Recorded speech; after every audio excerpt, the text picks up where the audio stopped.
Hello दोस्तों, good afternoon. जैसा कि हम लोग क्या पढ़ रहे हैं, हम लोग पढ़ रहे हैं एम फार्मा सेकेंड सेमेस्टर की।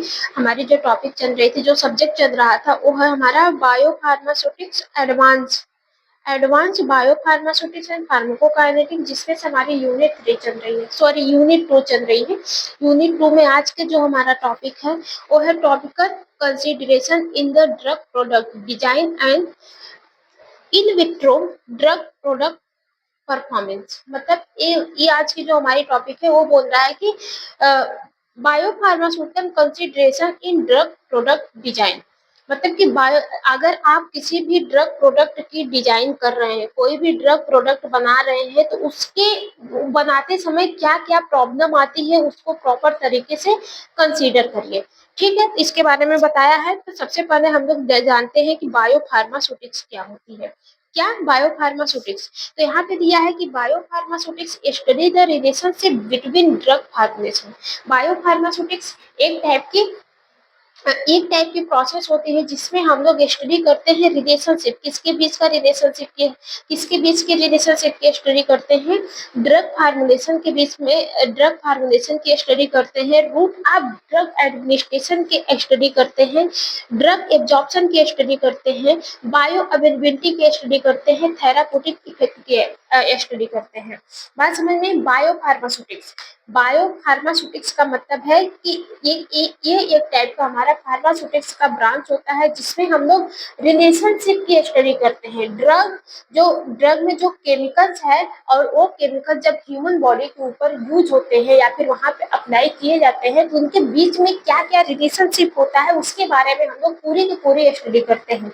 जैसे देखते हैं ड्रग फार्मूलेशन, ड्रग का फार्मूला क्या होना चाहिए, ठीक है, कौन सा फार्मूला सुटेबल पड़ेगा कि नहीं पड़ेगा, क्या वो फार्मूला जो आप केमिकल लिए हैं क्या वो प्रॉपर तरीके से फार्माकोलॉजिकल एक्शन को प्रोड्यूस कर पा रहे हैं कि नहीं कर पा रहे हैं। रूट ऑफ एडमिनिस्ट्रेशन, इसमें ये देखते हैं कि जो आप ड्रग बना रहे हैं वो किस रूट से सुटेबल पड़ेगा, क्या वो ओरल रूट से सुटेबल पड़ेगा कि पैरेंटल रूट से, इंजेक्शन के रूट से, कि आपका कैप्सूल में किस रूट से सुटेबल पड़ेगा, उसको देखते हैं।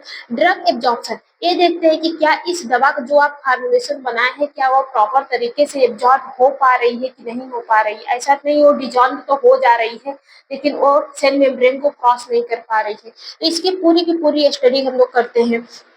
बायो अवेलेबिलिटी भी देखते हैं कि क्या वही एब्जॉर्प्शन से ही रिलेटेड होता है। बायो अवेलेबिलिटी में देखते हैं कि कितने अमाउंट में ड्रग हमारे सिस्टमिक सर्कुलेशन में पहुंची, मतलब maximum amount of drug reach into the systemic circulation. ठीक है, जब maximum amount of drug blood में पहुंचते हैं उसी को क्या कहते हैं, बायो अवेलेबिलिटी कहते हैं। थेराप्यूटिक इफेक्ट, क्या जो आप दवा बनाए हैं क्या वो प्रॉपर तरीके से बीमारी को ठीक कर पा रही है कि नहीं कर पा रही है, उसकी प्रॉपर स्टडी हम लोग किसमें करते हैं, बायो फार्मास्यूटिक्स में करते हैं। ठीक है, ड्रग प्रोडक्ट डिजाइन। अब इसका मतलब समझते, देखिए यहाँ पर है एक आपकी टॉपिक है drug product design. Drug product design मतलब क्या होता है? Drug product design means developing a doses form, tablet, capsule, injection, suspension. Drug product एक डिजाइन होता है जिसमें हम लोग एक डिसीजन लेते हैं कि जो कंपोनेंट्स बन रहा है वो किस फॉर्म में बनेगा, वो टैबलेट के फॉर्म में बनेगा, कैप्सूल के फॉर्म में बनेगा, इंजेक्शन के फॉर्म में बनेगा या फिर सस्पेंशन के फॉर्म में बनेगा। मतलब ड्रग प्रोडक्ट डिजाइन, ये इसका मतलब ये होता है कि जो फार्मुलेशन बनाने जा रहे हैं, जो फार्मास्यूटिकल कंपोनेंट्स बना रहे हैं वो किस फॉर्म में बनाएंगे, सस्पेंशन के फॉर्म में सही पड़ेगा कि कैप्सूल के फॉर्म में कि इंजेक्शन के फॉर्म में कि आपका सस्पेंशन के फॉर्म में। ठीक है, that give maximum therapeutic effect with the minimum side effect. और वो किस फॉर्म में बनाए कि वो प्रॉपर तरीके से थेराप्यूटिक इफेक्ट को दे लेकिन साइड इफेक्ट को कम दे। ठीक है, तो उसको देखते हुए हम लोग क्या करते हैं, एक दवा को बनाते हैं। In vitro drug product performance, और यहाँ पे दिया है कि in vitro drug product performance. जो in vitro drug product performance होता है उसका ये मतलब होता है evaluation of drug release and behaviour outside the body under laboratory condition. मतलब इसमें हम लोग ड्रग प्रोडक्ट क्या है हमारी topic, in vitro drug product performance. इसमें हम लोग देखते हैं जैसे जो भी नई ड्रग आपने बनाई है, जैसे मान लीजिए एक आपने पैरासीटामोल बनाया है, क्या बनाया, पैरासीटामोल, पीसीएम जिसको हम लोग बोल रहे हैं। अगर आपने पीसीएम बनाया तो इस पीसीएम को सबसे पहले आप कहाँ पे लेकर जाएंगे, लेबोरेटरी में लेकर जाएंगे, एक लैब में लेकर जाएंगे, उसका क्या करेंगे, इवेलुएशन करेंगे। इवेलुएशन करते टाइम आप देखेंगे कि जो आपका दवा बना है क्या वो प्रॉपर तरीके से सेफ है, क्या वो दवा प्रॉपर तरीके से सेफ है। ऐसा तो नहीं है कि वो बहुत ज्यादा साइड इफेक्ट दे रही है, ऐसा तो नहीं है उस दवा खाने के बाद इरिटेशन हो रहा है। तो उसको हम लोग किसमें मिनिमाइज करते हैं, इवैल्यूएशन में। मतलब जो भी नई दवा बनी है, जो भी नई कंपोनेंट्स बनती है, उसको मार्केट में भेजने से पहले उसका लेबोरेटरी इवैल्यूएशन होता है, जिसमें ड्रग के रिलीज को देखा जाता है, ड्रग के थेराप्यूटिक इफेक्ट को देखा जाता है, ड्रग के डिजोल्यूशन को देखा जाता है, ड्रग के पेनिट्रेशन एब्जॉर्प्शन को देखा जाता है, डिस्ट्रीब्यूशन, ठीक है, वो किस में देखा जाता है, वो इन विट्रो टेस्टिंग में देखा जाता है। और ये इन विट्रो टेस्टिंग कहाँ पे होती है, लैब में होती है। ठीक है, तो यही कर रहा है इन vitro drug product performance means evaluation of drug release and behaviour outside the body. ये एक ह्यूमन बॉडी के आउटसाइड में होता है, अंडर लेबोरेटरी कंडीशन। किसमें होता है, एक लैब में होता है। मतलब ये एक लेबोरेटरी कंडीशन है। हम लोग लैब में जो भी न्यू दवा बनती है उसके एब्जॉर्प्शन, डिस्ट्रीब्यूशन, मेटाबॉलिज्म, एक्सक्रीशन, इसके अलावा उसका साइड इफेक्ट, थेराप्यूटिक इफेक्ट, सब कुछ हम लोग मिनिमाइज करते हैं एक लैब में। तभी अगर वो प्रॉपर तरीके से सेफ होता है, मतलब वो दवा प्रॉपर तरीके से सेफ होती है, वो किस टेम्परेचर में स्टेबल है वो भी मिनिमाइज होता है आपका इवैल्यूएशन में। मतलब दवा प्रॉपर तरीके से सेफ है, स्टोरेज कंडीशन में सेफ है, उसकी हाफ लाइफ ज्यादा है, एक साल 2 साल की है, तो वो दवा मार्केट में दी जाती है। मतलब पूरी तरह से श्योर कर लिया जाता है इवैल्यूएशन में कि वो दवा आखिर खराब तो नहीं हो रही है, देने के बाद पेशेंट का किडनी, लिवर, फेफड़ा तो फिर नहीं हो रहा है। तो सब पहले इवैल्यूएट कर लिया जाता है, तब जाके उस दवा को मार्केट में भेजा जाता है। ठीक है, pharmaceutical consider in the drug product. अब फार्मास्यूटिकल कंडीशन देखिए, फार्मास्यूटिकल कंडीशन में एक जो ड्रग प्रोडक्ट होता है उसमें फार्मास्यूटिकल कंडीशन में क्या क्या हम लोग डिसाइड करते हैं। तो कंसीडर वही होता है, कंसीडर मतलब हम लोग कंसीडर करते हैं कि ऐसा कौन कौन सा फैक्टर्स होता है जो फार्मास्यूटिकल ड्रग प्रोडक्ट को अफेक्ट करने का काम करता है। ठीक है, drug product design depend on the many factor. जो ड्रग प्रोडक्ट होता है, ड्रग प्रोडक्ट जो डिजाइन होता है वो डिपेंड करता है many factors that affect absorption and bioavailability. ठीक है, मतलब ये कह रहा है कि जो ड्रग प्रोडक्ट होते हैं वो डिजाइन किए जाते हैं मैन्युफैक्चरर्स पे। ठीक है, उस वो फैक्टर्स एब्जॉर्प्शन को डिक्रीज कर सकते हैं या फिर एब्जॉर्प्शन को बढ़ा सकते हैं, जिसकी वजह से बायो अवेलेबिलिटी भी आपकी अफेक्ट हो जाती है।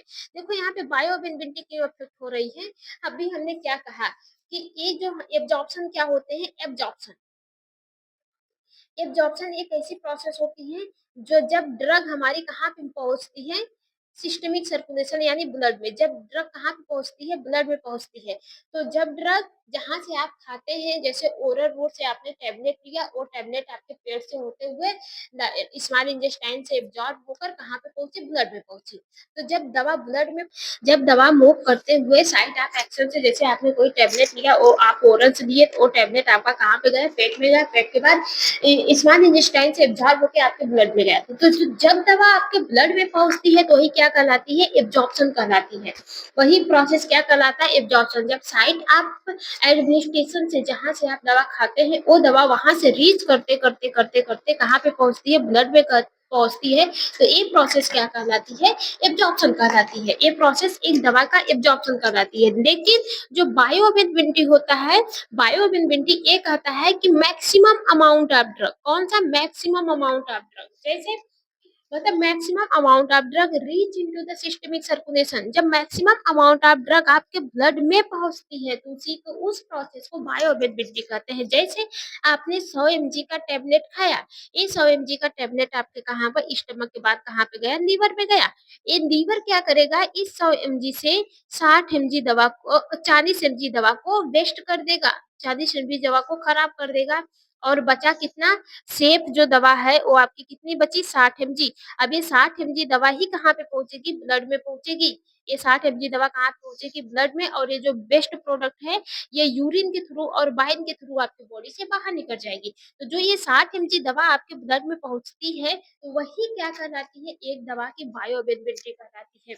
मतलब the maximum amount of drug reach into the systemic circulation. Absorption क्या होते हैं? एब्जॉर्प्शन एक ऐसी प्रोसेस होती है जब दवा हमारे ब्लड में मूव करती है साइट ऑफ एडमिनिस्ट्रेशन से, जहाँ से आप दवा खाते हैं वो वहां से दवा मूव करते करते आपके ब्लड में पहुंचती है, तो वो प्रोसेस एब्जॉर्प्शन कहलाती है। अब दवा आपके ब्लड में कितने अमाउंट में पहुंची है, वो एक दवा का बायो अवेलेबिलिटी कहलाता है। ठीक है, तो यही होता है एक दवा का बायो अवेलेबिलिटी। तो ऐसा कौन कौन सा फैक्टर्स होता है जो ड्रग डिजाइन को कंसीडर को अफेक्ट करने का काम करता है? तो ये फिजियोलॉजिकल फैक्टर्स होते हैं। ठीक है, और बाकी बहुत सारे फैक्टर्स होते हैं, हम आपको नेक्स्ट वाले वीडियो में बताएंगे। आज के लिए इतना ही। आई होप आपको समझ में आया होगा। बाकी जिन किसी को भी नहीं समझ में आया है वो कमेंट करके पूछ सकते हैं, मैं रिप्लाई देने की पूरी कोशिश करूंगी।